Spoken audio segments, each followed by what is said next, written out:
Mangaravani, people can come to Sri Aurobindo's room, but to be allowed to sit and meditate there, one must have done much for Sri Aurobindo. ଲୋକମାନେ ଶ୍ରୀ ଅରବିନ୍ଦଙ୍କ କୋଠରୀକୁ ଆସିପାରନ୍ତି, କିନ୍ତୁ ସେଠାରେ ବସି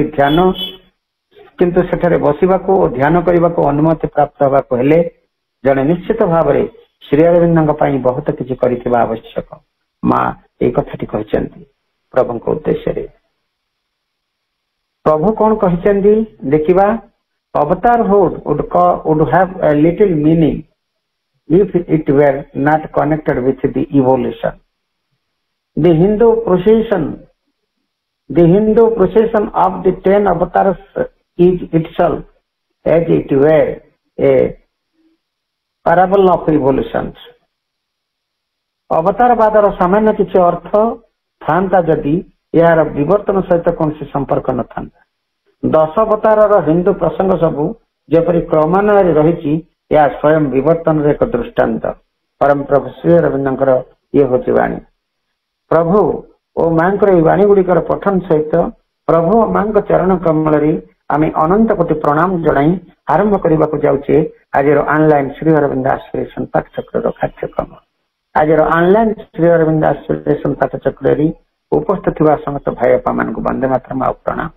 କାର୍ଯ୍ୟକ୍ରମ ଆରମ୍ଭରେ ଚାଲନ୍ତୁ ଆମେ କିଛି କ୍ଷଣ ନିରବରେ ଧ୍ୟାନସ୍ଥ ହେବା ପ୍ରଭୁଙ୍କର ମନ୍ତ୍ରମୟୀ ସାବିତ୍ରୀର ଆବୃତ୍ତି ସହିତ। ଆଜିର ମନ୍ତ୍ରମୟୀ ସାବିତ୍ରୀର ଉଚ୍ଚାରଣ ପୃଷ୍ଠ ସଂଖ୍ୟା ରହିଛି 206।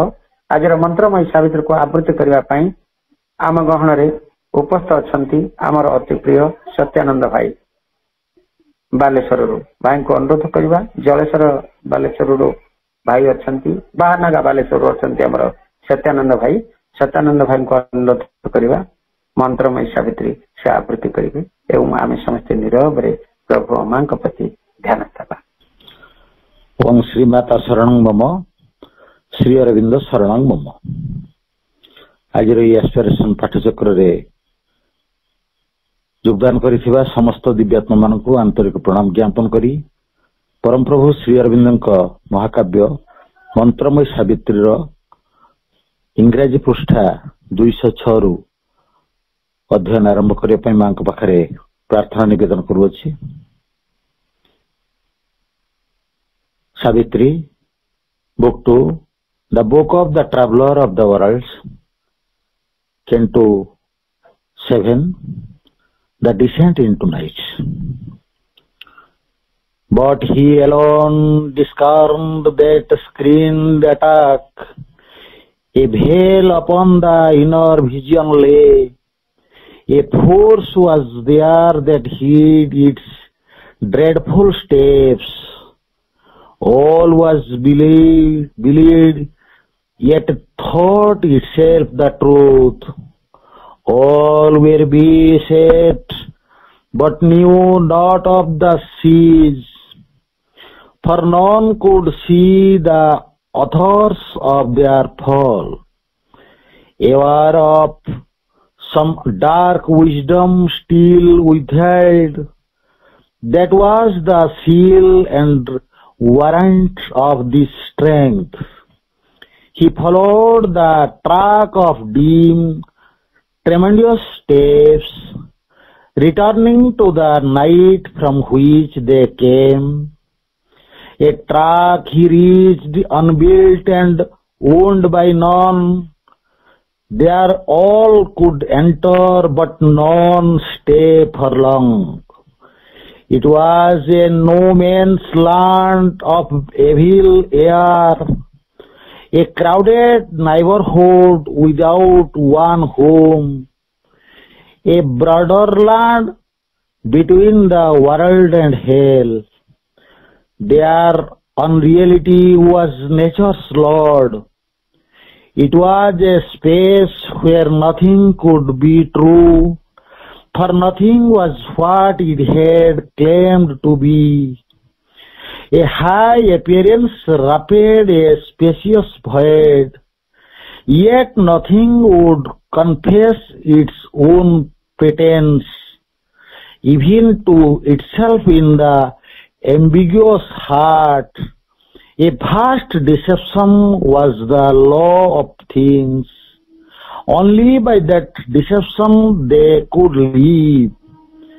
An unsubstantial nihil guaranteed. The falsehood of the forms this nature took and made them seem a while to be and live. A borrowed magic drew them from the void. They took a shape and stopped that was not theirs, and showed a color that they could not keep.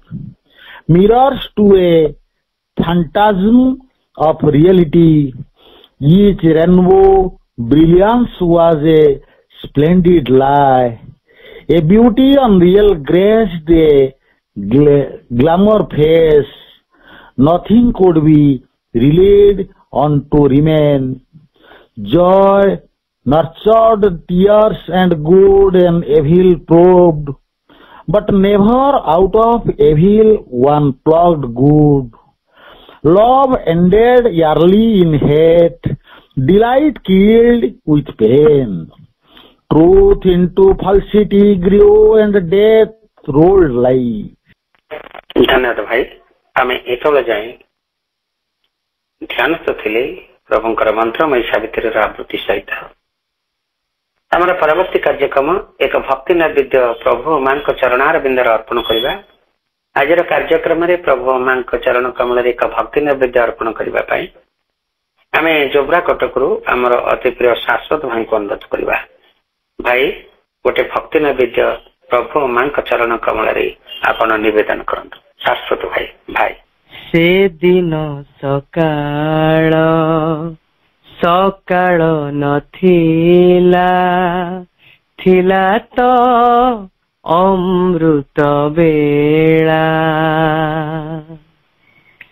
से दिन सकाळ सकाळ नथिला थिला तो अमृत बेला जेउ दिन मा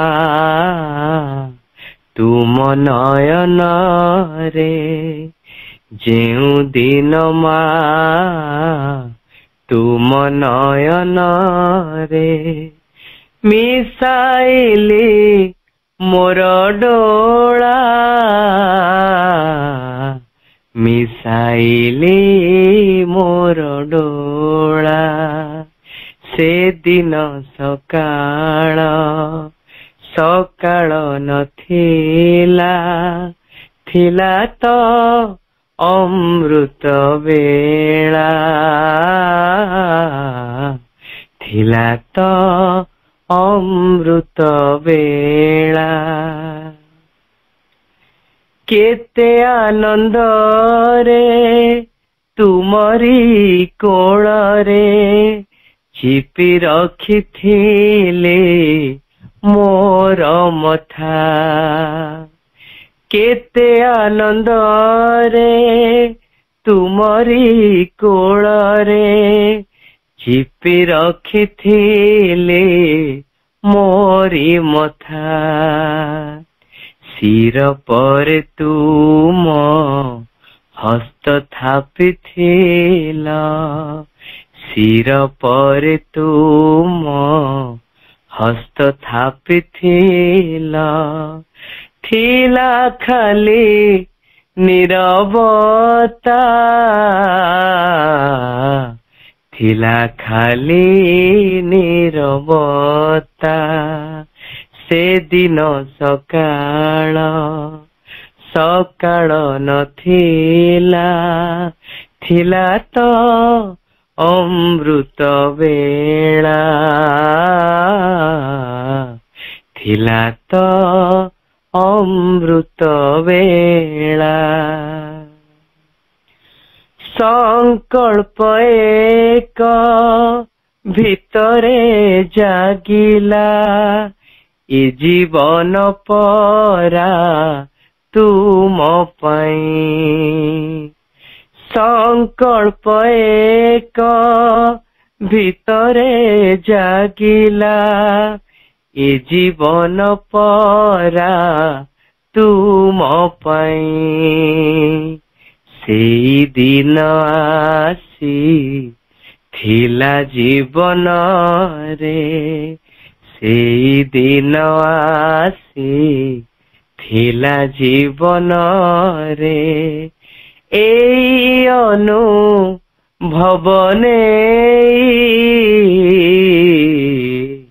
ଏଇ ଅନୁଭବନେ। ସେଦିନ ସକାଳ ସକାଳ ନଥିଲା, ଥିଲା ତ ଅମୃତ ବେଳା। ସେଦିନ ସକାଳ ସକାଳ ନଥିଲା, ଥିଲା ତ ଅମୃତ ବେଳା। ଯେଉଁ ଦିନ ମା ତୁମ ନୟନରେ, ଯେଉଁ ଦିନ ମା ତୁମ ନୟନରେ, ମିଶାଇଲି ମୋର ଡୋଳା, ମିଶାଇଲି ମୋର ଡୋଳା। ସେଦିନ ସକାଳ ସକାଳ ନଥିଲା, ଥିଲା ତ ଅମୃତ ବେଳା, ଥିଲା ତ ଅମୃତ ବେଳା, ଥିଲା ତ ଅମୃତ ବେଳା, ଥିଲା ତ ଅମୃତ ବେଳା। ଧନ୍ୟବାଦ ଭାଇ, ବହୁତ ବହୁତ ହୃଦୟସ୍ପର୍ଶୀ ପ୍ରାର୍ଥନାଟି ଆପଣ ଆଜି ପ୍ରଦାନ କଲେ, ମାଙ୍କ ଚରଣ କମଳ ନିବେଦନ କଲେ, ପ୍ରଭୁଙ୍କ ଚରଣ କମଳରେ ମଧ୍ୟ। এই ବନ୍ଦନାଟି ଯେତେବେଳେ ମଧ୍ୟ ନିବେଦନ ହୁଏ ହୃଦୟକୁ ବହୁତ ସ୍ପର୍ଶ କରିଯାଏ, କାରଣ ସେଇ ବନ୍ଦନାର ଲେଖା, ସେଇ ବନ୍ଦନାର ଭାବ। ପୁଣି এই ବନ୍ଦନାଟି ଆମର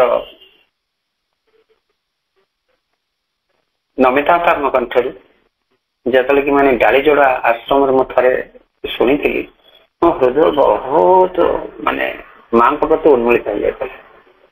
ଆଜି ପର୍ଯ୍ୟନ୍ତ ତାର ଛାପ ରହିଛି। ଆଜି ବି ସେଇଭଳି ମୋ ଅନୁଭୂତିଟି ଅନୁଭବ କଲି ଭାଇଙ୍କର ଏଇ ବନ୍ଦନାର ନିବେଦନ। ଭାଇ ବି ମଧ୍ୟ ଯେତେବେଳେ ବି ମଧ୍ୟ ବନ୍ଦନା ନିବେଦନ କରନ୍ତି, ହୃଦୟର ଭାବ ସହିତ ବନ୍ଦନାକୁ ନିବେଦନ କରନ୍ତି। ଆଉ ମାଙ୍କ ସହିତ ଯେଉଁ ଦିନରୁ ଆମର ଦେଖା ହେଇଛି, ପ୍ରଥମ ଦେଖା, ସେଇ ଦିନରୁ ମା ଆମର ବିଷୟ, ଆମର ସମସ୍ତ ଦାୟିତ୍ୱ ସେଇ ନିଅନ୍ତି। ସେଇ ଦିନଟି ହେଉଛି ଅମୃତ ବେଳା। ସେଇ ଅମୃତ ବେଳା ସବୁଦିନ ଅଲ୍ ଦି ଟାଇମ୍ ଅମୃତ ବେଳା ହେଇ ରହିଛି। କାହିଁକି? ସେ ସ୍ପର୍ଶ କେବେ ବି ଲିଭେ ନାହିଁ। ମା କହିଲେ, ଥରେ ଯିଏ ମତେ ଚାହିଁଛି ଏବଂ ମୁଁ ଯାହାକୁ ଚାହିଁଛି ସବୁଦିନ ପାଇଁ ମୁଁ ତାକୁ ଚାହିଁଛି, ତାର ସମସ୍ତ ଦାୟିତ୍ୱ ନେଇଛି। ସୁନ୍ଦର ଭାବପୂର୍ଣ୍ଣ କଣ୍ଠରେ ହୃଦୟସ୍ପର୍ଶୀ ପ୍ରାର୍ଥନା ଶାଶ୍ୱତ ଭାଇ ନିବେଦନ କରିଥିବାରୁ ଭାଇଙ୍କୁ ବହୁତ ବହୁତ ଧନ୍ୟବାଦ। ଆମର ପରବର୍ତ୍ତୀ କାର୍ଯ୍ୟକ୍ରମ ଆମେ ପ୍ରଭୁଙ୍କର ସେଇ ମହାନ ଏବଂ ପବିତ୍ର ଦିବ୍ୟ ଗ୍ରନ୍ଥ ଦ ସିନ୍ଥେସିସ୍ ଅଫ୍ ଯୋଗ ସମ୍ମାନର ଧାରାବାହିକ ଆଲୋଚନା ସାଧ୍ୟରେ ଆମେ ବ୍ରତୀ ହେବା। ଆମକୁ ତ ବ୍ରତୀ କରାଉଛନ୍ତି ଆମର ଅତି ପ୍ରିୟ ବରଗଡ଼ରୁ ଡକ୍ଟର ଚିତ୍ତରଞ୍ଜନ ସାହୁ ଭାଇ। ସପ୍ତାହରେ 2 ଦିନ ସେ ଆମକୁ ଏଇ ଆଲୋଚନା ସାଧ୍ୟରେ ଆମ ସହିତ ସେ ସାମିଲ ରହୁଛନ୍ତି, ଆମକୁ ଆଲୋଚନା ସାଧ୍ୟରେ ବ୍ରତୀ କରାଉଛନ୍ତି ସୋମବାର ଏବଂ ମଙ୍ଗଳବାର। ଭାଇଙ୍କର କଣ୍ଟିନ୍ୟୁ ଡିସ୍କସନ ରହିଛି chapter 18 part 2 the synthesis of yoga. ପ୍ରସଙ୍ଗଟି ହେଲା the soul and its liberation, ଆତ୍ମା ଓ ଆତ୍ମାର ମୁକ୍ତି। ଏହି ପ୍ରସଙ୍ଗଟି ଆମର ଚାଲିଛି ଏବଂ ଭାଇ ମଧ୍ୟ ଗତକାଲି ସୁନ୍ଦର ଭାବରେ ଆତ୍ମାର ମୁକ୍ତି ପ୍ରସଙ୍ଗରେ ବହୁତ କଥା ସେ ପ୍ରଭୁଙ୍କର ବାଣୀରୁ ସେ ବୁଝାଉଥିଲେ ଏବଂ ତାର ଯୋଉ ବିଟ୍ ଟୁ ବିଟ୍ ଗଲାବେଳେ ଏବଂ ବେଳେ ବେଳେ ଆମର ଏଇଭଳି ତଲ୍ଲୀନ ହୋଇ ମାଙ୍କର ଏବଂ ପ୍ରଭୁଙ୍କର ଶାସ୍ତ୍ରକୁ ଯଦି ଅଧ୍ୟୟନ କରାଯାଏ, ସେଇଭଳି କନସେନ୍ଟ୍ରେସନ ଦରକାର। ବେଳେ ବେଳେ କନସେନ୍ଟ୍ରେସନଟା ଏରେ ବି ମଧ୍ୟ ଟିକେ କମିଯାଏ, କାରଣ ଟିକେ କମିଗଲେ ସେ ପୁରା ଛାଡ଼ି ଛାଡ଼ିଯାଏ। ପୁଣି ତାକୁ ବାରମ୍ବାର ଆମକୁ ମାନେ ତା ସହିତ ଆମକୁ ଲାଗି ରହିବାକୁ ହୁଏ। ପୁଣି ଆମକୁ ଭିତରେ ଆଉ ଥରେ ଆଲୋଚନା କରିବାକୁ ହୁଏ, ଆଉ ଥରେ ଶୁଣିବାକୁ ହୁଏ, ବାରମ୍ବାର ଶୁଣିଲେ ଯାଇ ସେ ଯାଇ ଛାପରେ ରହେ। ତେଣୁ ଭାଇଙ୍କୁ ଶେଷରେ ଆମେ ନିବେଦନ କରିଥିଲୁ ଯେ ଲାଷ୍ଟରେ ମାନେ ସରିଲା ପରେ ଆମର ଅଧ୍ୟାୟର ସମାପ୍ତ କରିବାକୁ ଯେତେବେଳେ ଆମର 9ଟାରେ ଠିକ ସମାପ୍ତ ହୁଏ, 9ଟା ପୂର୍ବରୁ ଅନ୍ତତଃ 4-5 ମିନିଟ୍ ପୂର୍ବରୁ ଭାଇଙ୍କୁ ଆମେ ଅନୁରୋଧ କରିବା ତାର ଗୋଟେ ସାରାଂଶ ଗୋଟେ ସେଇ ଆଜିର ଏଇ ଯୋଉ ଦିନ ଆମର ଏଇ କ୍ଲାସ ଥାଏ ତାର ଗୋଟେ ସମରାଇଜେସନ ଟା ଗୋଟେ 5 ମିନିଟ୍ ଲାଷ୍ଟକୁ ରଖିବା ବୋଲି ଆଲୋଚନା ଆମେ କରିବା ପାଇଁ ବା ସମରାଇଜ କରିବା ପାଇଁ ଭାଇଙ୍କୁ ଅନୁରୋଧ କରିବା ପାଇଁ ଆମେ ଗୋଟେ ମନସ୍ଥ କରିଛେ। ଏବଂ ଭାଇ ଆଜି ଗତକାଲିରଟା ଯେହେତୁ ସମୟ ହେଇଯାଇଥିଲା, ଗତକାଲି ତାର କିଛି କଥନ ସହିତ ବା ତାର ସମରାଇଜେସନ କରିକି ଆଗକୁ ବଢିବେ। ଆଉ ଗୋଟେ ବି ନିବେଦନ ଆସିଛି, ଅନେକ ଭାଇ ଅପା ମାନଙ୍କ ତରଫରୁ ନିବେଦନ ଆସିଛି ଯେ ଆଫ୍ଟର ଯେମିତି ଆମେ ସାବିତ୍ରୀ କ୍ଲାସ ସରିଲା ପରେ ଆମ ସରୋଜ ଭାଇ ରୁହନ୍ତି ଏବଂ କୋଉଠି କିଛି କାହାର କିଛି ଯଦି ସେଇଭଳି ରହିଯାଏ ଆଉ ଟିକେ କ୍ଲାରିଟି ପାଇଁ କିଛି ଗୋଟେ ଦିଟା ପ୍ରଶ୍ନ ଉତ୍ତର ହୁଏ ଏବଂ ତାର ଠିକ ଭାବରେ ଯଥାଯଥ ଭାବରେ ପ୍ରଶ୍ନ ଉତ୍ତର କରାଯାଉଛି ଏବଂ ଭାଇ ରହୁଛନ୍ତି ବୁଝଉଛନ୍ତି। ସେମିତି ଚିତ୍ତ ଭାଇଙ୍କୁ ବି ଅନୁରୋଧ କରିବା ପାଇଁ ସେମାନେ ମତେ ମନ୍ତବ୍ୟ ଦେଇଛନ୍ତି, ମତେ ଅନୁରୋଧ କରିଛନ୍ତି କ୍ଲାସ ସରିଲା ପରେ ବି ମଧ୍ୟ ଆଉ କିଛି ସମୟ ଇଣ୍ଟରାକ୍ସନ ଭାଇଙ୍କ ସହିତ କରିବା ଏବଂ ପ୍ରଶ୍ନ ଉତ୍ତର କାର୍ଯ୍ୟକ୍ରମ ରହିବା, କାହାର କିଛି କରିବା ପ୍ରଶ୍ନ ଉତ୍ତର କାର୍ଯ୍ୟକ୍ରମ କିଛି ଯଦି ଗୋଟେ ବୁଝିବାର କାହାର ଭାଇ କରିବେ, ସେଇଟା ବି ମଧ୍ୟ ଭାଇଙ୍କୁ ମୁଁ ଅନୁରୋଧ କରିବା ଯେ କିଛି ସମୟ ସେ ରୁହନ୍ତୁ, କ୍ଲାସ ସରିଲା ପରେ ବି କିଛି ରୁହନ୍ତୁ ଭାଇ ଅପା ମାନଙ୍କର। ଡକ୍ଟର ସଂଯୁକ୍ତା ଆପା ଏହି ପ୍ରସ୍ତାବଟି ମତେ ଦେଇଥିଲେ, ଯିଏକି ନୟାଗଡ଼ରେ ଅଛନ୍ତି, ଅଧ୍ୟାପକ କରନ୍ତି, ସେ ବହୁତ ଭଲ ଅପାଟି ଆମର। ଚିତ୍ତ ଭାଇଙ୍କୁ ମତେ ସେ କହିଥିଲେ ଯେ ଆକୁ ଗ୍ରୁପରେ ସାମିଲ କରିବା ଅପାଙ୍କୁ ସାମିଲ କରାଯାଇଛି, ସେ ନିବେଦନ ଏହି କଥାଟି କରିଥିଲେ। ଅନେକ ଭାଇ ଅପା ଏ କଥା କହିଛନ୍ତି। ଭାଇଙ୍କୁ ଅନୁରୋଧ କରିବା ଆଲୋଚନା ଓ ସାଧ୍ୟ କାର୍ଯ୍ୟକ୍ରମକୁ ଆଗେ ନେବେ। ପ୍ରସଙ୍ଗଟି ହେଲା the soul and its liberation, ଆତ୍ମା ଓ ଆତ୍ମାର ମୁକ୍ତି, ଚାପ୍ଟର 18 ପାର୍ଟ 2 ତା ସିନ୍ଥେସିସ୍ ଯୋଗ। ଶ୍ରୀମାତା ଶରଣ ମମ, ଶ୍ରୀ ଅରବିନ୍ଦ ଶରଣ ମମ। ଅନଲାଇନ ଶ୍ରୀ ଅରବିନ୍ଦ ଏକ୍ସପ୍ରେସନ ପାଠଚକ୍ରରେ ଆଜିର ଦିବ୍ୟ ସନ୍ଧ୍ୟାରେ ଯୋଗଦାନ କରିଥିବା ସମସ୍ତ ମାତୃପାଇଁ ଭାଇ ବାପାଙ୍କୁ ପୁନର୍ବାର ସ୍ୱାଗତ ସମ୍ବର୍ଦ୍ଧନା ଏବଂ ଅଭିବାଦନ ଜଣାଉଛି, ପ୍ରଣାମ ଜଣାଉଛି ସମସ୍ତଙ୍କୁ ଏବଂ ସମସ୍ତଙ୍କ ପାଇଁ ମାଙ୍କର ଶୁଭାଶିଷ ଭିକ୍ଷା କରୁଛି। ମାଙ୍କ ପାଖରେ ଆମେ ବିନମ୍ର କୃତଜ୍ଞ ହେବା, ଆମକୁ ଯେଉଁ ଏ ଅପୂର୍ବ ସୁଯୋଗଟି ବରାବର ପ୍ରଦାନ କରି ଆସୁଛନ୍ତି, ତାଙ୍କରି କୃପାରୁ ହିଁ ଆମେ ପ୍ରଭୁଙ୍କର ବାଣୀ ପଠନ ମନନ କରିବା ପାଇଁ ସୁଯୋଗ ପାଉଛନ୍ତି ଏବଂ ଯାହା କିଛି ବୁଝୁଛନ୍ତି ସେସବୁ ବି ତାଙ୍କରି ଦାନ। ତେଣୁ ତାଙ୍କୁ ଅଶେଷ ଅଶେଷ କୃତଜ୍ଞତା।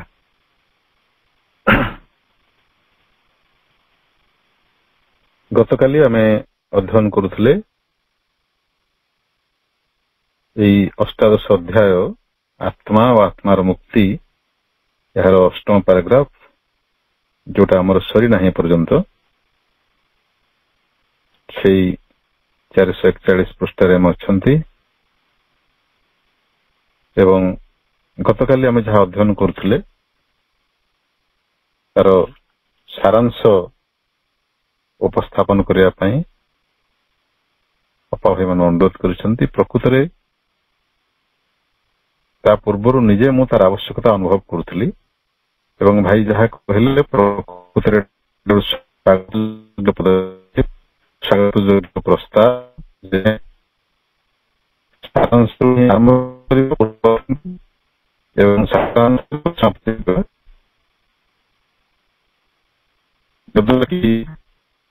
ଯେତିକି ଅଂଶ ଏ ଅଧ୍ୟାୟର ଅଧ୍ୟୟନ ତାର ସ୍ପଷ୍ଟତା ଆମ ଭିତରେ ପ୍ରକାଶିତ ହେବ ଏବଂ ଭାବୁଛି ଶେଷ 10 ମିନିଟ ଆମେ ରଖିବା ଏହି ସାରାଂଶ କଥନ ଏବଂ ପ୍ରଶ୍ନୋତ୍ତର ପାଇଁ।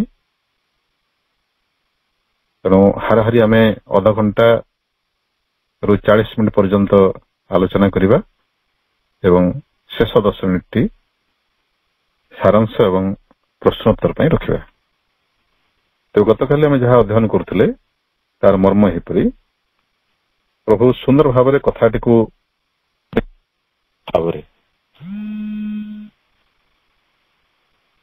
ତର୍କ ସହିତ ଉପସ୍ଥାପନା କରୁଛନ୍ତି ଯେମିତି ଆମ ସମସ୍ତଙ୍କର ବୋଧଗମ୍ୟ ହବ।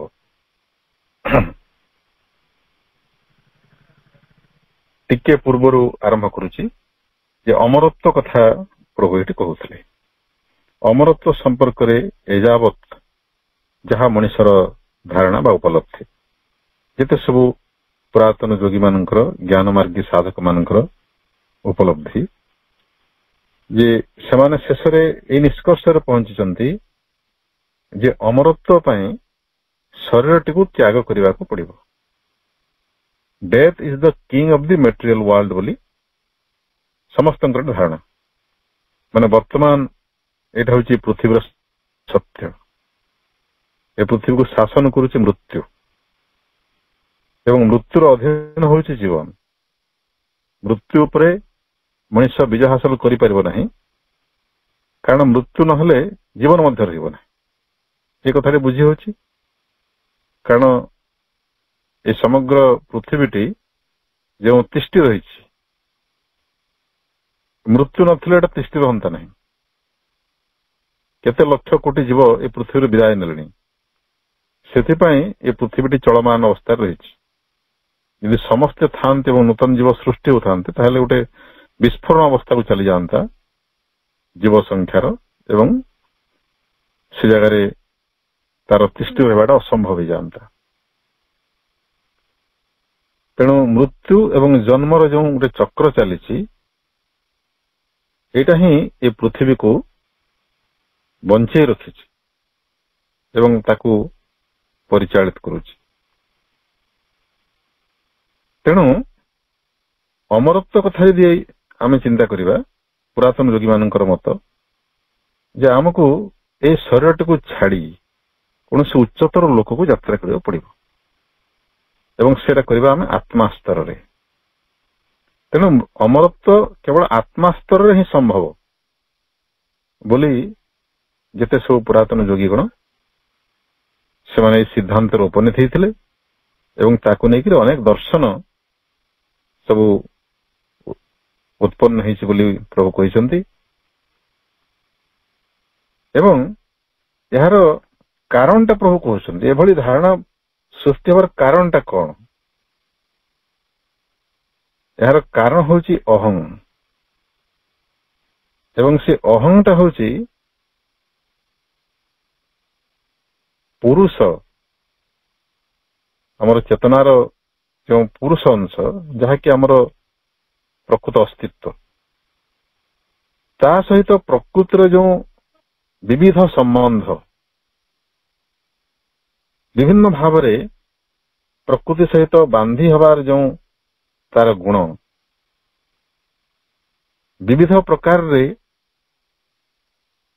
ପ୍ରକୃତି ସହିତ ଭିନ୍ନ ଭିନ୍ନ ସମ୍ପର୍କରେ ଯୋଡି ହେବାର ତାର ଯେଉଁ ଅଭ୍ୟାସ, ତାର ସାମଗ୍ରିକ ପରିଣାମ ହେଉଛି ଅହଂ।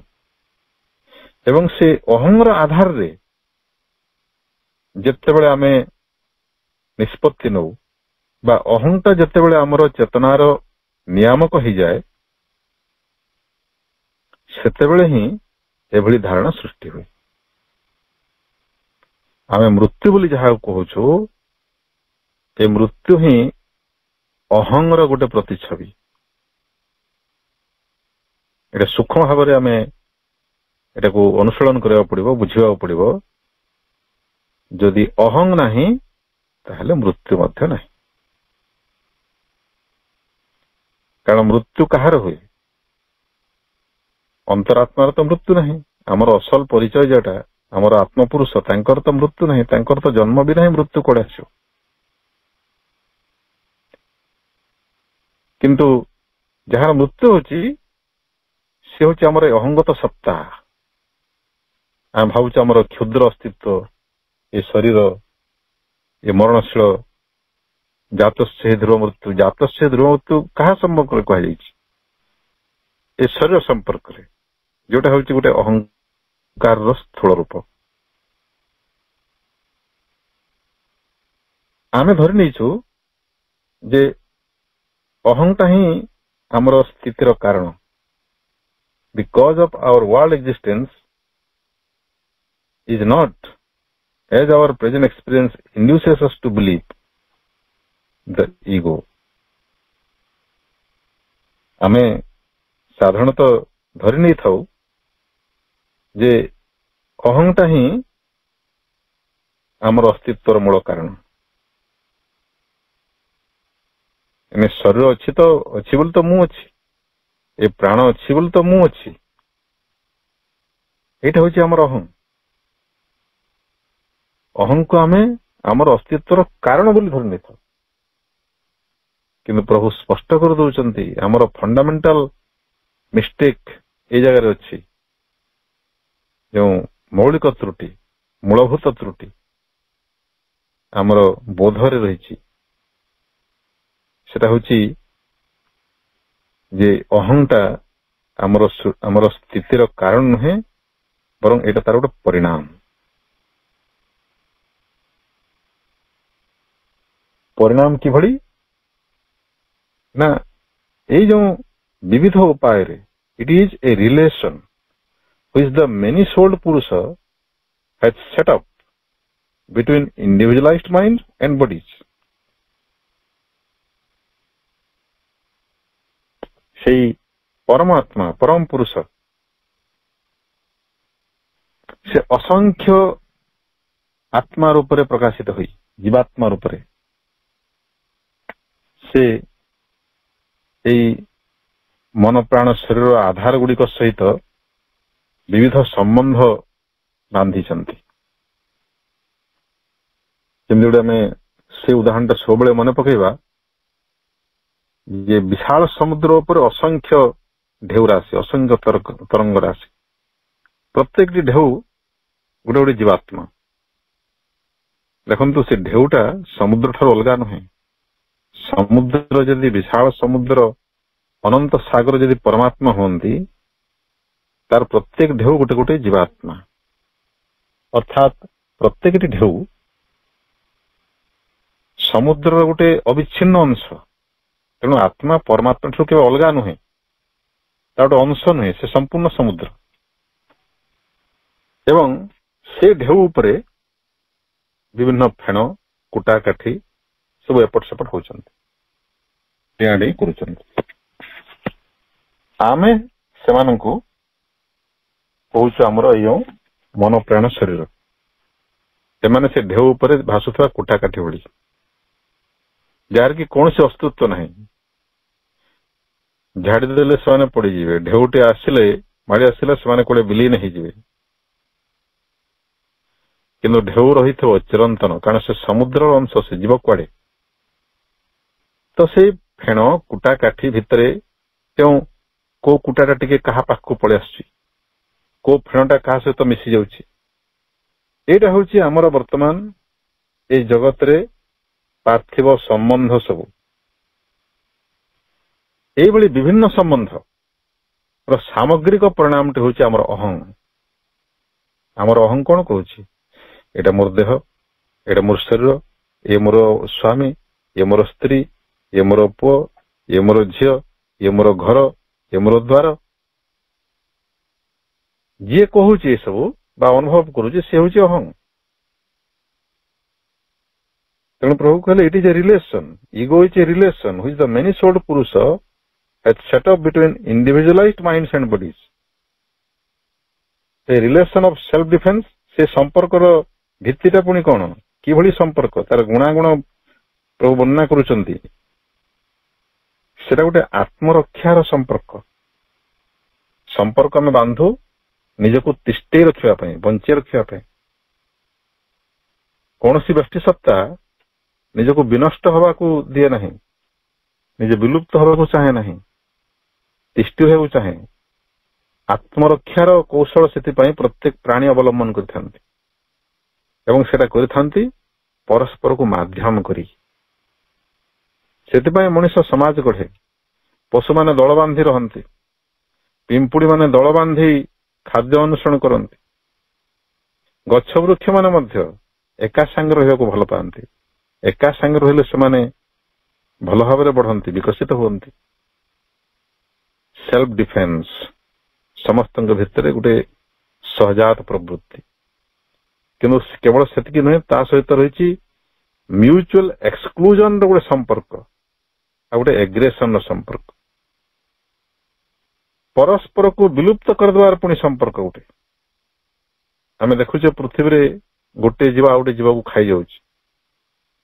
ଗୋଟେ ଜୀବର ସ୍ଥିତି ଆଉ ଗୋଟେ ଜୀବର ବିନାଶ ଉପରେ ନିର୍ଭର କରୁଛି, କିମ୍ବା ଗୋଟେ ଜୀବର ସ୍ଥିତି ପରୋକ୍ଷରେ ଆଉ ଗୋଟେ ଜୀବର ବିନାଶର କାରଣ ହେଉଛି।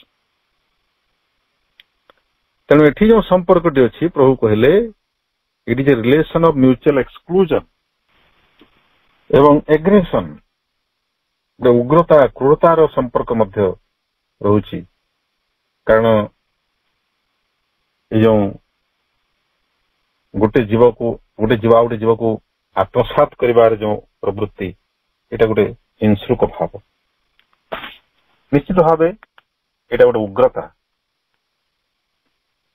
ଏଇ ସବୁ ଯେଉଁ ସମ୍ପର୍କ, ଏହା ମାଧ୍ୟମରେ ପ୍ରତ୍ୟେକ ଜୀବ ଆଉ ଗୋଟେ ଜୀବ ଉପରେ ନିର୍ଭରଶୀଳ ହେଇକି ରହିଛି। In order to have among them the dependencies of things in the world upon each other. ଏବଂ ଏଇ ଯେଉଁ ପରସ୍ପର ନିର୍ଭରଶୀଳତା, ସେ ନିର୍ଭରଶୀଳତାକୁ ଅତିକ୍ରମ କରି ପ୍ରତ୍ୟେକ ଜୀବ ନିଜ ଭିତରେ ଗୋଟେ ସ୍ୱାଧୀନତାର ସମ୍ଭାବନାର ଅନୁସନ୍ଧାନ କରୁଛି। ସ୍ୱତନ୍ତ୍ର ମାନସିକ ଏବଂ ଶାରୀରିକ ଅନୁଭୂତି, ଅର୍ଥାତ୍ ନିଜର ମନ ଏବଂ ଶରୀର ଚେତନାରେ ସେ ଗୋଟେ ସ୍ୱାତନ୍ତ୍ରତା ପାଇଁ ବା ସ୍ୱାଧୀନତା ପାଇଁ ଚେଷ୍ଟା କରୁଛି। କିନ୍ତୁ ପ୍ରଭୁ କହିଲେ ଯେ ଏଇ ଚେତନା ସ୍ତରରେ, ଏଇ ମନ ପ୍ରାଣ ଶରୀର ଚେତନା ସ୍ତରରେ ପୂର୍ଣ୍ଣ ସ୍ୱାଧୀନତା ସମ୍ଭବ ନୁହେଁ। କାରଣ ଏଇ ଚେତନା ପୂର୍ଣ୍ଣ, ସେ ପରସ୍ପର ଉପରେ ନିର୍ଭରଶୀଳ ହେବାକୁ ବାଧ୍ୟ। Impersonality which rejects all mental and physical becoming is therefore the only possible culmination. ଯେଉଁ ପୁରାତନ ଯୋଗୀ ମାନେ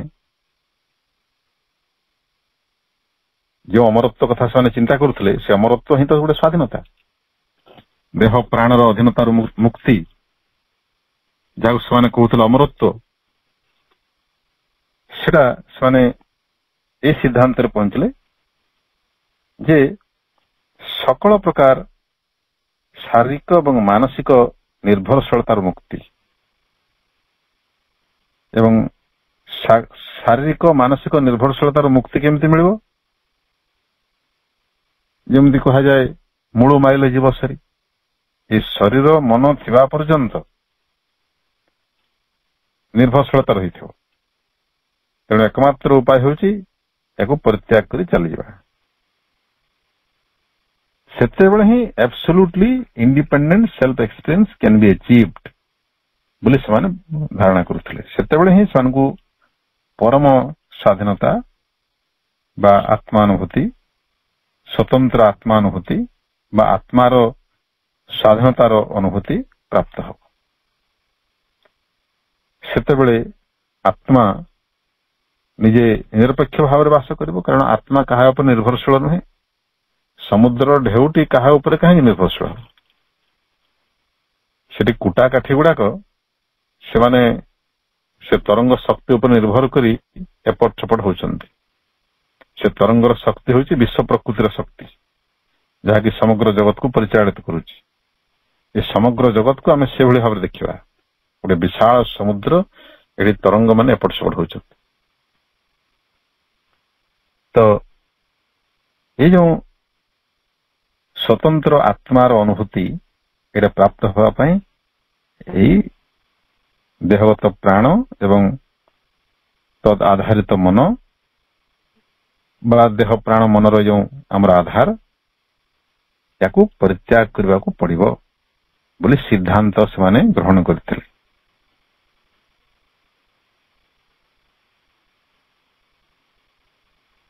ଏବଂ ଏଇଟାକୁ ସେମାନେ ନାମ ଦେଉଥିଲେ, ଭାରତୀୟ ଶବ୍ଦ ସଂସ୍କୃତ ଶବ୍ଦରେ ସ୍ୱାଧୀନ। ସ୍ୱାଧୀନ କିଏ? ଆତ୍ମା। କାହିଁକି? ସିଏ କାହାରି ଉପରେ ନିର୍ଭରଶୀଳ ନୁହେଁ, କେବଳ ନିଜ ଉପରେ ନିର୍ଭରଶୀଳ, ଡିପେଣ୍ଡେଣ୍ଟ ଓନ୍ଲି ଅନ୍ ଇଟସେଲ୍ଫ, ସ୍ୱ ଅଧୀନ। ଆତ୍ମା କେବଳ ନିଜେ ନିଜର ଅଧୀନ ହେଇକି ରହେ। ସମୁଦ୍ର ନିଜେ ନିଜର ଅଧୀନ ହେଇକରି ରହିଥାଏ। ସେ ଏପରିକି ଭଗବାନଙ୍କ ଉପରେ ନିର୍ଭର କରେ ନାହିଁ ଏବଂ ଅନ୍ୟ ସତ୍ତା ମାନଙ୍କ ଉପରେ ନିର୍ଭର କରେ ନାହିଁ। ତେଣୁ ଦିସ୍ ଏକ୍ସପିରିଏନ୍ସ ଅଫ୍ ଗଡ୍ ଆମେ ଏପର୍ଯ୍ୟନ୍ତ ଅଧ୍ୟୟନ କରିଥିଲେ ସେ 8ମ ପାରାଗ୍ରାଫର ମଝାମଝି। Therefore, in this experience, God, personal self and other beings are all denied. ଯେତେବେଳେ ଆତ୍ମଚେତନା କେବଳ ରହିଛି, ଆତ୍ମଚେତନାରେ ଆମେ ଯେତେବେଳେ ବାସ କରିବା ସେତେବେଳେ ସେଠି ଭଗବାନ ନାହାନ୍ତି, ବ୍ୟକ୍ତିଗତ କୌଣସି ସତ୍ତା ନାହିଁ। କାରଣ ଆତ୍ମା ତ ଅନାଦି ଏବଂ ଅନନ୍ତ। ବ୍ୟକ୍ତି ହେଇଗଲେ ତ ସେଲ୍ଫ, ପର୍ସନାଲ ସେଲ୍ଫ ହେଇଗଲେ ସେ ସୀମିତ ହେଇଗଲା। ଯେହେତୁ ସେଠି ସୀମାବଦ୍ଧତା ନାହିଁ, ସେଠି ବ୍ୟକ୍ତିଗତ ସତ୍ତା ଆଉ କିଛି ନାହିଁ ଏବଂ ସେଠି ଅନ୍ୟ ବୋଲି ମଧ୍ୟ କେହି ନାହିଁ, ଅନ୍ୟ ସତ୍ତା ମାନେ ମଧ୍ୟ କେହି ନାହାନ୍ତି। କାରଣ ଆତ୍ମା ସର୍ବତ୍ର ପରିବ୍ୟାପ୍ତ। ତେଣୁ ଏଇ ସବୁକୁ, ଏଇ ଯୋଉ ବହୁବିଧ ଜଗତ, ଅସଂଖ୍ୟ ଜୀବ, ଅସଂଖ୍ୟ ସତ୍ତା, ଅସଂଖ୍ୟ ଚେତନା, ଅସଂଖ୍ୟ ଆତ୍ମା ଏ ଜଗତରେ ଯେଉଁ ପରିବ୍ୟାପ୍ତ ବୋଲି ଆମର ଯେଉଁ ଧାରଣା, ଜଣେ ଆତ୍ମଜ୍ଞାନୀ ଏସବୁକୁ ଅସ୍ୱୀକାର କରେ, ଏସବୁକୁ ଅଜ୍ଞାନତା ବୋଲିକରି ସେ କାଢି ଫିଙ୍ଗି ଦିଏ। These are cast away as distinctions of ignorance. ଏଟା ହଉଛି ଅଜ୍ଞାନତାର ଭେଦ, ସବୁ ଅଜ୍ଞାନ ଦୃଷ୍ଟିର ଭେଦ ଦର୍ଶନ। ତେଣୁ ଯିଏ ଆତ୍ମଚେତନାରେ ବାସ କରେ ସେ ସବୁକୁ କାଢି ଫୋପାଡ଼ି ଦିଏ।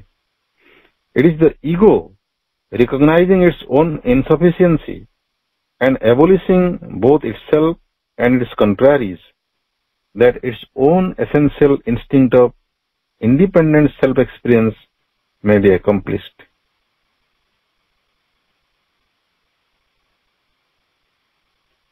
ଅହଂ ଯେତେବେଳେ ନିଜର ଅସାମର୍ଥ୍ୟ ବିଷୟରେ ସଚେତନ ହେଇଯାଏ ସେତେବେଳେ ସେ ନିଜେ ନିଜକୁ ବିନଷ୍ଟ କରିଦେବା ପାଇଁ ଚାହେଁ। ଏଇଟା ପ୍ରକୃତରେ ଯୋଗ ସାଧନା ବା ପୂର୍ଣ୍ଣ ଯୋଗର ସାଧନା। ଅହଂର ପ୍ରୟୋଗ କରି ଅହଂର ହିଁ ବିନଷ୍ଟି ସାଧନ। କଣ୍ଟା ଦ୍ୱାରା କଣ୍ଟାକୁ କାଢିଲା ଭଳି ଦେଖନ୍ତୁ, ଅହଂକୁ ବିନଷ୍ଟ କରିବା ପାଇଁ ଆମକୁ ଏ ଅହଂର ସାହାଯ୍ୟ ନେବାକୁ ପଡିବ। କାରଣ ସମର୍ପଣ ବି ଯେଉଁ କରିବା, ସମର୍ପଣ ଯିଏ କରୁଛି ତାର ନିଜର ଗୋଟେ ପାର୍ଥକ୍ୟବୋଧ ଅଛି ବୋଲି ସେ ସମର୍ପଣ କରୁଛି। ନିଜେ କିଛି ଗୋଟେ ଅଛି ବୋଲି ଜଣେ କରୁଛି ସମର୍ପଣ କ୍ରିୟାଟି। ତେଣୁ ସେ ଅହଂଟା ସେୟାରେ ଗୋଟେ ମାଧ୍ୟମ ହେଇଯାଉଛି, ଗୋଟେ ଯନ୍ତ୍ର ହେଇଯାଉଛି, ଗୋଟେ ଇନଷ୍ଟ୍ରୁମେଣ୍ଟ ହେଇଯାଉଛି, ଗୋଟେ ହେଲ୍ପର ହେଇଯାଉଛି।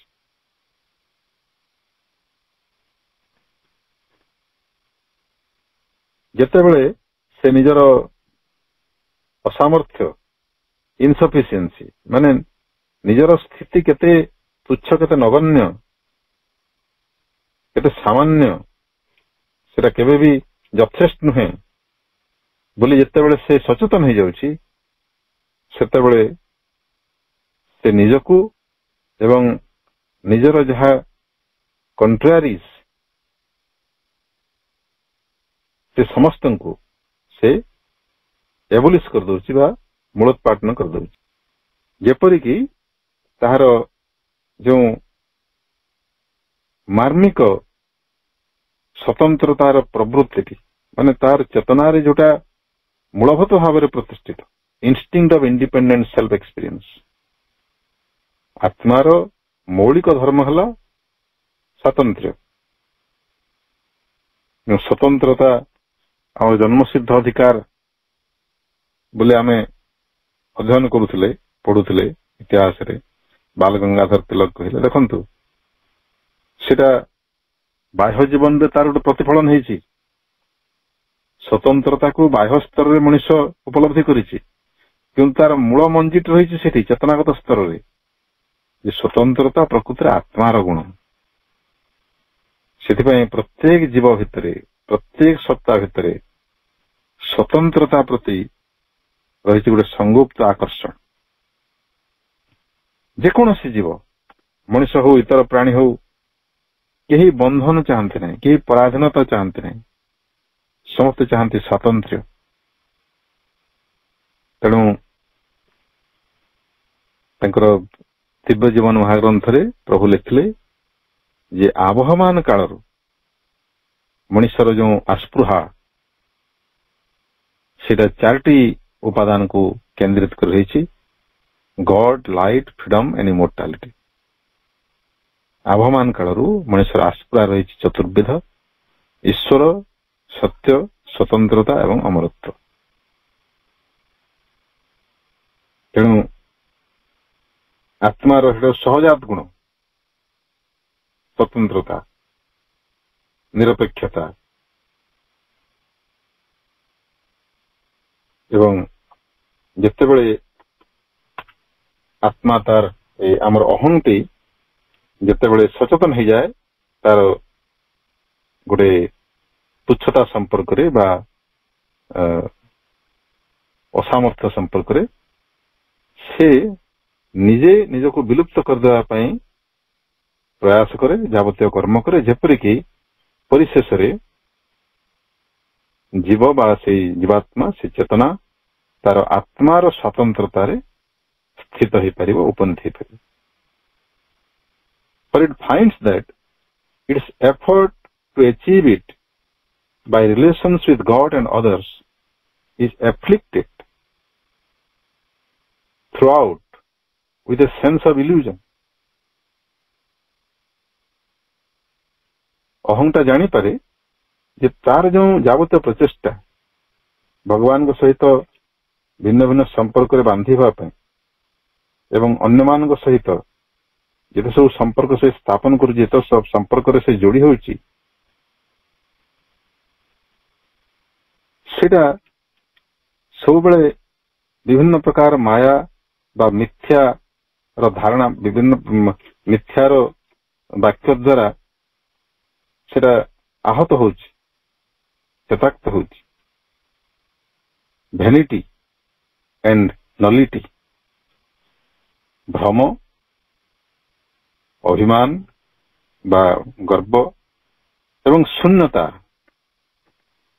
ଏସବୁ ଅନୁଭୂତି ଦ୍ୱାରା ତାର ପାରସ୍ପରିକ ସମ୍ପର୍କ ସବୁବେଳେ ବ୍ୟାହତ ହେଉଛି ବୋଲି ପ୍ରଭୁ କହୁଛନ୍ତି।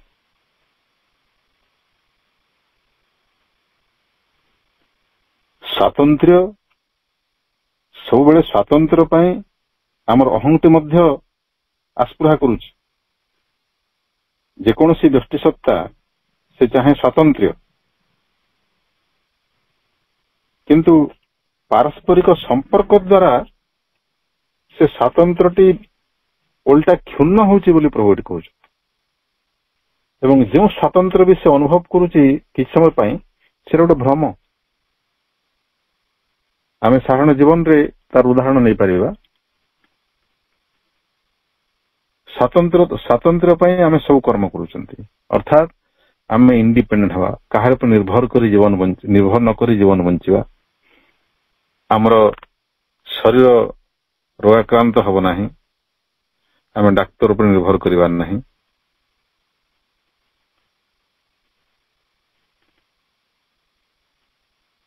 ଆମେ ସମାଜରେ ଚଳିବା ପାଇଁ କାହାର ଉପରେ ନିର୍ଭର କରିବା ନାହିଁ, ନିଜେ ସ୍ୱୟଂ ସକ୍ଷମ ହେବା, ସେଲ୍ଫ ସଫିସିଏଣ୍ଟ।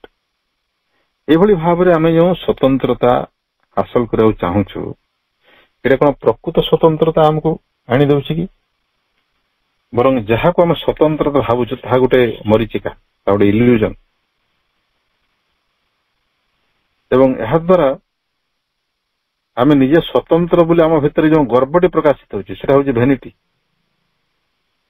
କିନ୍ତୁ ପରିଶେଷରେ ପରିଣାମରେ ଆମକୁ ଯାହା ମିଳୁଛି, ସେଟା ଗୋଟେ ବିରାଟ ଶୂନ୍ୟତା.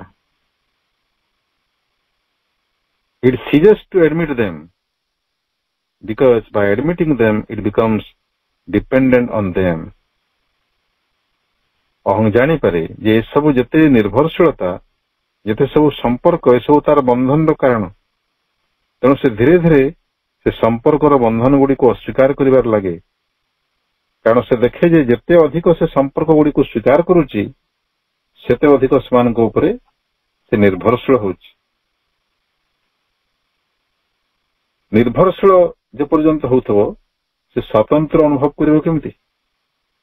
ସ୍ୱତନ୍ତ୍ର ଅନୁଭବ ନ କଲେ ଅମରତ୍ୱ ଅନୁଭବ କରିବ କେମିତି? It ceases to admit them because by admitting them it becomes dependent on them. It ceases to admit its own persistence because the persistence of ego means the admission of that which it tries to exclude as not self. ସୁନ୍ଦର ଭାବରେ ପ୍ରଭୁ କହିଲେ ଯେ ଅହଂଟା ଏପରିକି ନିଜେ ନିଜର ଯେଉଁ କବ୍ଜା, ଅହଂ ଯେଉଁ ନିଜେ ସବୁବେଳେ ତିଷ୍ଠି ରହିବାକୁ ଚାହୁଁଛି, ଆମର ଯେଉଁ ପାର୍ଥକ୍ୟ ବୋଧ ବା ଆତ୍ମପରିଚୟ ଆମେ ଯେଉଁ ବଜାୟ,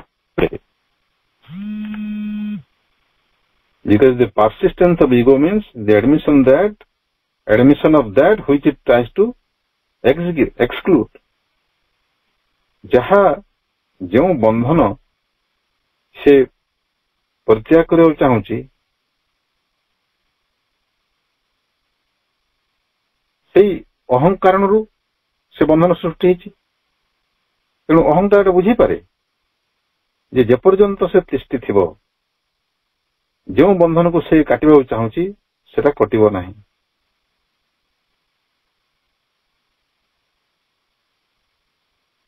ଯାହାକୁ ସେ ନିଜର ଅସଲ ସତ୍ତା ବା ଅସ୍ତିତ୍ୱ ନୁହେଁ ବୋଲି ଜାଣି ପରିହାର କରିବାକୁ ଚାହୁଁଛି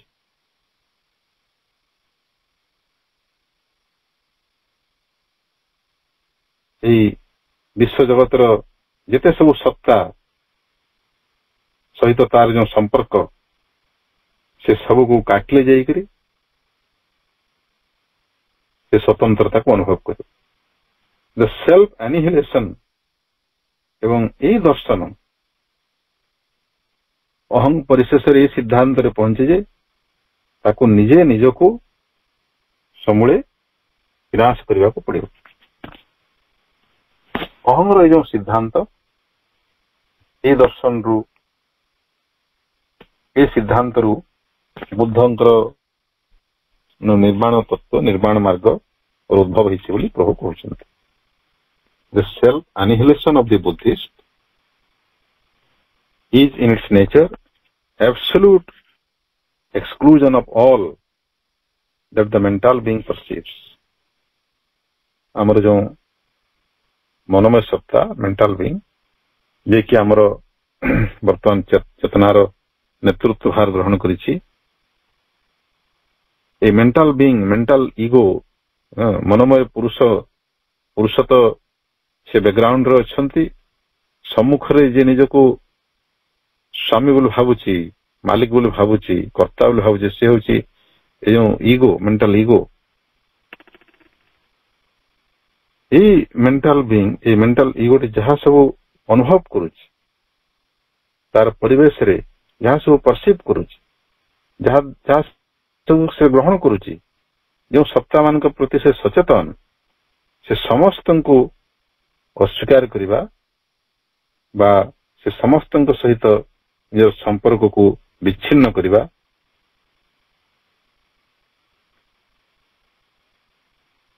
ଏବଂ ସେଟା ସମ୍ଭବ ହବ ଅହଂର ସମ୍ପୂର୍ଣ୍ଣ ବିନାଶ ଉପରେ. ସେଲ୍ଫ ଆନିହିଲେସନ,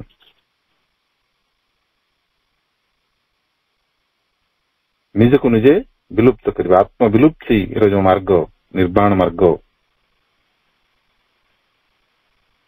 এইটা হচ্ছে সেই বুদ্ধଙ୍କର দর্শন. The self immersion of the ଅଦ୍ୱୈତୀନ, ଏବଂ ଅଦ୍ୱୈତବାଦୀଙ୍କର ଆଉ ଗୋଟେ ମାର୍ଗ ଯେ ସେଇ ପରମ ଚେତନା, ପରାତ୍ପର ଚେତନା ଭିତରେ ବ୍ୟକ୍ତିଗତ ଯେଉଁ ଆତ୍ମଚେତନା ଜୀବାତ୍ମା ବୋଲି ଯାହାକୁ ଆମେ କହୁଛୁ ତାକୁ ସେଠି ନିମଜ୍ଜିତ କରିଦେବା, ହଜେଇଦେବା। ମାନେ ଯେମିତି ଗୋଟେ ଲୁଣ ପିତୁଳା ବା ଲୁଣ ପିଣ୍ଡଟିଏ, ଲବଣ ପିଣ୍ଡଟିଏ ସମୁଦ୍ର ଭିତରେ ଯେମିତି ବିଲୁପ୍ତ ହେଇଯାଏ, ସେଠି ଲବଣଟା ନିଶ୍ଚିହ୍ନ ହୁଏ ନାହିଁ, ସେ ମିଶିଯାଏ ସମୁଦ୍ର ସହିତ ଏକାକାର ହେଇଯାଏ। ତାର ପୃଥକ ସ୍ଥିତି ରହେ ନାହିଁ, କିନ୍ତୁ ତାର ଅର୍ଥ ନୁହେଁ ଯେ ସେ ବିନଷ୍ଟ ହେଇଯିବ, ବିଲୁପ୍ତ ହେଇଯିବ। ସେ କୁଆଡେ ଯାଏ ନାହିଁ, ଥାଏ, କିନ୍ତୁ ସେ ହେଇଯାଏ ସମୁଦ୍ର। ଏଇଟା ହଉଛି ଅଦ୍ୱୈତ ଦର୍ଶନ। ନିର୍ବାଣ ମାର୍ଗ ବୁଦ୍ଧଙ୍କର ଏବଂ ବେଦାନ୍ତୀ ମାନଙ୍କର ଅଦ୍ୱୈତ ମାର୍ଗ ଭିତରେ ଏଇଟା ପାର୍ଥକ୍ୟ ଯେ ବେଦାନ୍ତ ଦର୍ଶନ କହୁଛି ପରମ ଆତ୍ମାର ସାଗରରେ ଜୀବାତ୍ମା ରୂପକ ଲବଣ ପିତୁଳାର ନିମଜ୍ଜନ, ସେଲ୍ଫ ଇମର୍ସନ। ଏବଂ ବୁଦ୍ଧ ଦର୍ଶନ କହୁଛି ସେଇ ବ୍ୟକ୍ତିଗତ ସତ୍ତାର ସମ୍ପୂର୍ଣ୍ଣ ବିଲୋପ ସାଧନ, ନିଜକୁ ଶୂନ୍ୟତା ଭିତରେ ହଜେଇ ଦେବା, ବିଲୁପ୍ତ କରିଦେବା। ଏବଂ ପ୍ରଭୁ କହୁଛନ୍ତି ଏଇ ଉଭୟ ମାର୍ଗ ଏମାନେ ମୂଳ ତତ୍ତ୍ୱରେ ଏକ ବିନ୍ଦୁଗାମୀ। They have the same aim. Same aim, differently conceived. ଏମାନେ ଲକ୍ଷ୍ୟ ରଖିଛନ୍ତି ସେ ଗୋଟିଏ, ତାଙ୍କର ଲକ୍ଷ୍ୟ ଏକ, କିନ୍ତୁ ତାକୁ ସେମାନେ ଅଲଗା ଅଲଗା ଭାବରେ ବୁଝୁଛନ୍ତି, ଅଲଗା ଅଲଗା ଉପାୟରେ ସେମାନେ ତାକୁ ହାସଲ କରିବା ପାଇଁ ଚାହୁଁଛନ୍ତି। Both are a supreme self-assertion of the soul of its exclusive independence of ପ୍ରକୃତି। ଉଭୟ ଯୋଉଟା କମନ, ମାନେ ଏକା ସାଙ୍ଗରେ ବା ସମାନ ଭାବରେ ଉଭୟ ମାର୍ଗ ଯାହା ଚାହାନ୍ତି ବା ଯେଉଁ ଲକ୍ଷ୍ୟର ସନ୍ଧାନ କରନ୍ତି ସେଟା ହଉଛି ଆତ୍ମାର ପୂର୍ଣ୍ଣ ସ୍ୱାତନ୍ତ୍ର୍ୟ। ଆତ୍ମା ନିଜକୁ ନିଜେ ଉପସ୍ଥାପନ କରିବ, ନିଜକୁ ପ୍ରକାଶ କରିବ ପ୍ରକୃତିର ସାହାଯ୍ୟ ନ ନେଇକରି, ପ୍ରକୃତି ଉପରେ ନିର୍ଭରଶୀଳ ନ ହେଇକରି। ତେଣୁ ପ୍ରକୃତିର ଅଧୀନତାର ସମ୍ପୂର୍ଣ୍ଣ ମୁକ୍ତି, ଆତ୍ମାର ପୂର୍ଣ୍ଣ ସ୍ୱାତନ୍ତ୍ର୍ୟ, ଏଇଟା ହଉଛି ନିର୍ବାଣ ମାର୍ଗ ଏବଂ ବେଦାନ୍ତୀ ମାନଙ୍କର ଅଦ୍ୱୈତ ମାର୍ଗ ଉଭୟ ମାର୍ଗର ଲକ୍ଷ୍ୟ।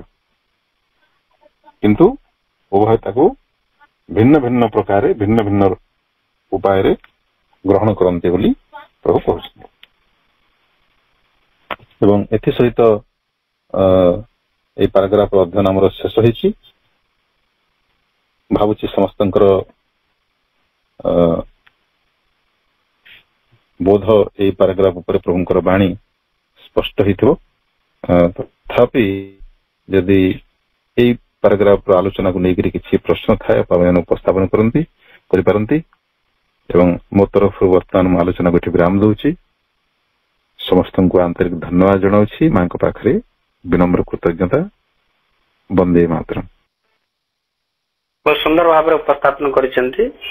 ଗତକାଲିର ବି ମଧ୍ୟ ତାକୁ କ୍ଲାରିଟି ସହିତ ବୁଝେଇଲେ ଏବଂ ଆଜି ବି ମଧ୍ୟ ଆମେ ଆଗକୁ ବଢୁଛେ। ତଥାପି ଆମ ଭିତରେ କିଛି ବି ରହୁଛି, ଆମେ ତାକୁ କ୍ଲାରିଟି କରିବା ପରେ ପରେ। କାରଣ ମୁଁ ଦେଖୁଛି ଏବେ ଯେତିକି ଆଗକୁ ଆମେ ବଢୁଛେ ସେତିକି ଆମର ଚେତନା ତ ଖୋଲୁଛି, କିନ୍ତୁ ତଥାପି ସେ ଆଗ ପଛ ଟିକେ ହଉଛି। ଆଉ ଥରେ ତାକୁ ଟିକେ ପଛକୁ ଆଗକୁ ଟିକେ ବୁଝିବାକୁ ପଡୁଛି, କାହିଁକି ଗଣ୍ଠି ଛାଡିଗଲା ପରି ଲାଗୁଛି। ଯଦି କନସେନ୍ଟ୍ରେସନ ନ ରହୁଛି ତାହେଲେ କନସେନ୍ଟ୍ରେସନ ଟିକେ ଆଉ ଥରେ ତାକୁ ଶୁଣିଲେ, ବାରମ୍ବାର ଶୁଣିଲେ କାହିଁ ଯାଇ ବା ତା ସହିତ ଆଉ ଥରେ ପୁଣି ନିମଜ୍ଜିତ ରହିକି ସେ ଜିନିଷ ବୁଝିଲେ କାହିଁକି ଠିକ ରହୁଛି। ତେଣୁ ବିଶ୍ୱମ୍ବର ଭାଇ ବି ମତେ ପ୍ରଶ୍ନ ଉପସ୍ଥାପନ କରିବା ପାଇଁ ରେଡି ଅଛନ୍ତି, ସେ କଣ ଟିକେ କରିବା।